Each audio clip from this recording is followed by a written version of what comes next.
Hello guys.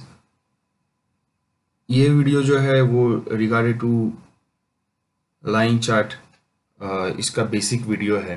And इस video में हम देखने वाले हैं कि लाइन चार्ट किस तरह से देखा जाता है, देन उसके बेनिफिट्स क्या है, लिमिटेशंस क्या है, देन क्या पॉइंट्स है जिसके ऊपर आपको फोकस करना चाहिए जब भी आप लाइन चार्ट के ऊपर ध्यान रखें या उसके बारे में सोचें। So first of all, what is a line chart? Line chart जो होता है ये बेसिकली ग्राफिकल प्रेजेंटेशन होता है असेट्स के हिस्टोरिकल प्राइस एक्शन का। एंड इसकी खासियत ये है कि एक कंटिन्यू लाइन में होता है, इसमें किसी भी तरह का ब्रेक नहीं होता है इन बिटवीन। एक कंटिन्यू लाइन में होता है एंड क्लोजिंग बेसिस के ऊपर ये कनेक्ट होते हुए जाता है। इट मीन्स जो भी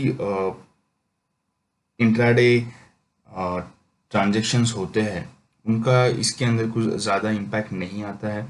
हालांकि जो क्लोजिंग आती है इंट्राडे बेसिस पे, इसका इसके ऊपर इम्पैक्ट रहता है। एंड यही डेटा ये दिखाता है, क्लोजिंग बेसिस का डेटा ये दिखाता है। इसके अंदर कोई किसी प्रकार का हाई लो या ओपनिंग नहीं दिखती है। सो बेसिकली लाइन चार्ट जो है वो बहुत ही इजी है for understanding and for beginner जो मार्केट में स्टार्ट कर रहे हैं उनके लिए बहुत ही इजी है अंडरस्टैंड करने के लिए। अभी हम देखते हैं कि लाइन चार्ट किस तरह से दिखता है। जब भी आप इसको प्लॉट करेंगे आपके टर्मिनल के ऊपर तो कुछ इस प्रकार दिखेगा। इसमें इसके ही साथ इसके ही जैसा एक चार्ट होता है जिसको हम एरिया चार्ट भी कहते हैं, जिसमें जो नीचे वाली जो एरिया है वो पूरी तरह से फील होता है किसी कलर से। सो वो भी दिखने के लिए आपको इजी हो जाएगा। अगर ये लाइन आपको विजिबल नहीं होती है या बहुत अगर आप बहुत ज़्यादा स्टॉक्स या स्क्रिप्ट्स एनालाइज करते हैं तो आपके दिमाग में वो छप जाता है, इसके लिए उसको यूज़ किया जाता है। अदरवाइज उसमें भी कुछ ज़्यादा डिफरेंसेस नहीं है। जो की टेक अवेज है आज के लेसन से या आज के इस वीडियो से ये है कि लाइन चार्ट जो होता है वो एक विजुअलाइज या ग्राफिकल प्रेजेंटेशन होता है फॉर जो असेट्स का हिस्टोरिकल प्राइस एक्शन होता है उसके बेसिस पे जो एक प्रेजेंटेशन होता है। एंड ये हमें ध्यान में रखना है कि ये कंटिन्यू बेसिस पे होता है, इसके अंदर कुछ भी ब्रेक्स नहीं होते हैं। अगेन ये क्लोजिंग बेसिस, क्लोजिंग प्राइस जो होते हैं पर्टिकुलर असेट या स्टॉक्स की उसके कैलकुलेशन में ही बनता है। अदरवाइज इसके ऊपर किसी भी प्रकार का हाई लो या ओपन का इम्पैक्ट नहीं रहता है। आप इसे एनालाइज भी नहीं कर पाएंगे जब भी आप लाइन चार्ट यूज़ करेंगे। सिंपली ये इस प्रकार सिंपल है कि जो ट्रेडर्स है जो स्ट्रेटजीज में यूज़ करते हैं या जिनको हाई लो ओपन की ज़रूरत होती है वो इसको यूज़ नहीं कर पाते हैं बिकॉज उनके लिए इसमें डेटा बहुत ही कम अवेलेबल होता है, ओनली क्लोजिंग बेसिस पे अवेलेबल होता है। बट इसको most of the times candle stick के साथ यूज़ किया जाता है for trend analysis, for reversal and for confirmation. हम अभी देखेंगे कि लाइन चार्ट जो होता है वो एक्चुअल क्या होता है, हम समझने के लिए ट्राई करेंगे। लाइन चार्ट जो होता है वो ग्राफिकल एक इंटरप्रिटेशन होता है या कह सकते हैं कि जो आपका प्राइस एक्शन का डेटा है उसका एक ग्राफ होता है। अगेन ये कंटिन्यू होता है, क्लोजिंग बेसिस का ही यूज़ करके ये बनता है। इसमें जो है प्राइस के अंदर जो डेली बेसिस पे या इंट्राडे बेसिस पे जो नॉइस क्रिएट होता है जैसे कि हाई लो ओपन जो होते हैं, मतलब जो जिक्सॉ होते हैं जो बहुत ज़्यादा केओस क्रिएट करते हैं, वैसे चीज़ों के ऊपर फोकस नहीं दिया जाता है, ओनली क्लोजिंग बेसिस के ऊपर फोकस दिया जाता है। जिसकी वजह से ये समझने के लिए बहुत ही सिंपल है बिगिनर के लिए। ये कुछ अगर इंडिकेटर अप्लाई करने हैं या किसी प्रकार का आपको एक स्टडी समझना है कि ट्रेंड एनालिसिस किस प्रकार किया जाता है तो ये समझने के लिए ये बहुत ही इजी है एंड ये most of the time use किया जा सकता है। बेसिकली जब भी आप कैंडल स्टिक एंड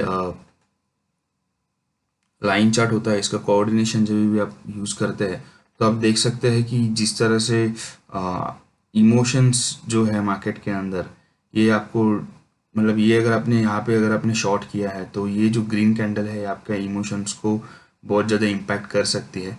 लेकिन यहाँ इस साइड में कुछ भी ऐसा नहीं है कि जिससे आपको वरी करना होगा। या अगेन यहाँ पे एक मुझे अप ट्रेंड आते हुए दिख रहा है, थोड़ा सा छोटा सा एक बाउंस आते हुए दिख रहा है, लेकिन लाइन चार्ट में किसी भी प्रकार का ऐसा इंडिकेशन नहीं है।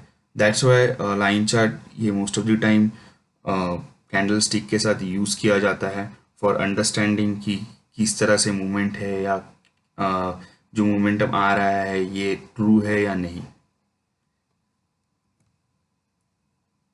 लाइन चार्ट यूज़ करने के बेनिफिट्स है, ये बहुत ही क्लियरिटी के साथ आपको ट्रेंड दिखाता है या आपको सिर्फ क्लोजिंग बेसिस का इंफॉर्मेशन देता है, जिसके वजह से आपको डिसीजन लेने के लिए इजी हो जाता है कि पोजीशन कैरी करनी है या नहीं करनी है, या कौन से लेवल के ऊपर आपको एंट्री लेनी है, एग्जिट करना है। सो ये बहुत ही अच्छा है for a investor and trader. Again जिस तरह से हम इसके आगे वाले वीडियोस में जाएंगे वहाँ पे हमें ये टर्म मिलेगा, पैरालिसिस बाय एनालिसिस। मतलब अ, 3 या 4 से ज़्यादा इंडिकेटर एक ही टाइम अगर यूज़ किए जाए एक पर्टिकुलर चार्ट के अंदर तो बहुत ही पैनिक हो जाता है या लैगिंग हो जाता है। मतलब मान लीजिए अगर मैं lagging indicator and leading indicator use कर रहा हूँ तो बहुत सारे अलग अलग सिग्नल्स आएंगे एंड जिसके वजह से समझने के लिए दिक्कत हो जाती है कि कौन से सिग्नल को तवज्जो दिए जाए और कौन से सिग्नल के बेसिस पे ट्रेड लिया जाए। इस टाइम में अ, जो मोस्ट ऑफ द टाइम जो ट्रेंड के लिए कुछ इंडिकेटर्स होते हैं कि मेरा ट्रेंड ट्रेंडी है या नहीं है, जैसे कि ADX है या आप कह सकते हैं कि मेरा मूविंग एवरेज है, तो इनका मोस्ट ऑफ द टाइम जो होता है वो आपको बताना होता है कि ट्रेंड कंटिन्यू रहेगा या नहीं रहेगा, या नहीं रहता है तो कहाँ से ब्रेक होगा। तो इस टाइम पे लाइन चार्ट का बहुत ही अच्छा यूज़ होता है बिकॉज ये ऑलरेडी ये सारे जो फीचर्स है वो लेके ही चलता है, आपको बहुत ज़्यादा पैनिक नहीं करता है। तो ये एक बेनिफिट है जब आप लाइन चार्ट यूज़ करते हैं कि आपको पैरालिसिस व एनालिसिस नहीं होता है, आपको दिक्कत नहीं आती है समझने लगी ट्रेंड किस तरह से चल रहा है या कुछ नया ट्रेंड रिवर्सल आने वाला है या नहीं। इसमें आप देख सकते हैं कि जो बिगिनर होते हैं जो नए नए सीखते हैं उनके लिए यूज़ करने के लिए बहुत ही इजी है। इसमें आप मूविंग एवरेज देन वॉल्यूम सीखने के लिए इसका यूज़ कर सकते हैं with combination of candle stick. मैंने देखा है कि कैंडल स्टिक में देखने के लिए बहुत ही दिक्कत हो जाती है, समझने के लिए बहुत ही ज़्यादा दिक्कत हो जाती है कि क्या है वॉल्यूम का यूज़ या मूविंग एवरेज का। सो ये आपको लाइन चार्ट के अंदर बहुत ही इजीली समझ में आएगा कि किस प्रकार आप इसको एनालाइज कर सकते हैं। जैसे कि ये क्रॉस ओवर यहाँ पे दिख रहा है, यहाँ पे भी सेम है, बट अगेन ये बहुत ही क्लियर है एंड आपको पैनिक नहीं करेगा।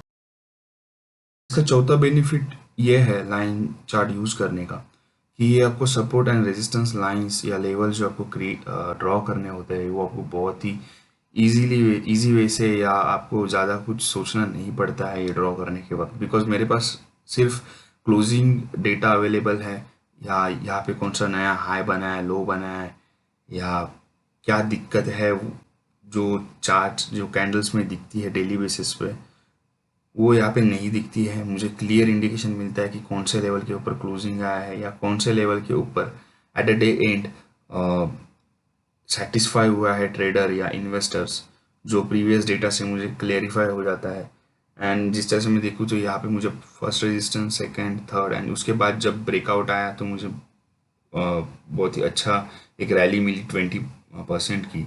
अगेन इस लेवल के नज़दीक सपोर्ट लिया है। अगेन इस लेवल के नज़दीक अगर मैं देखूँ तो एक ब्रेकडाउन आया, देन यहाँ पे कंफर्मेशन आया, रेजिस्टेंस फेस किया HDFC बैंक ने, and ये बहुत बड़ा फॉल है।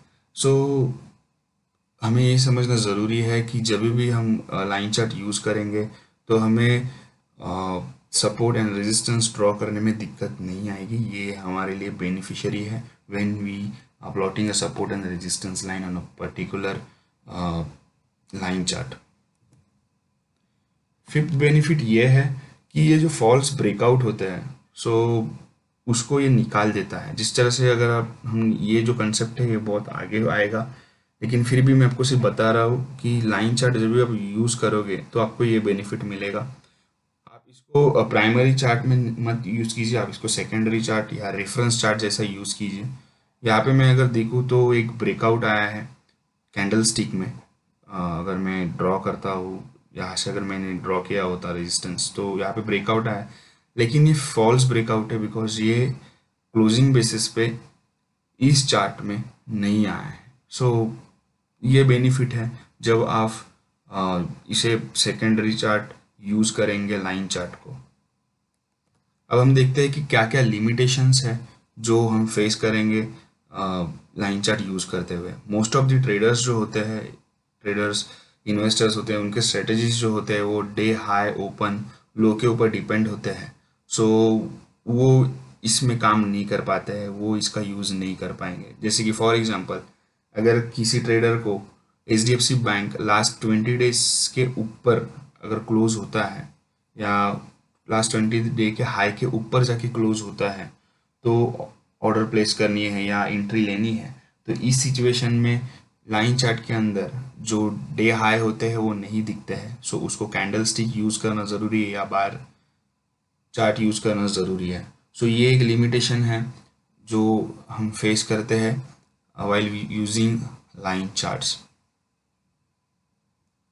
Thank you guys. Hope you enjoy this video and please subscribe my channel.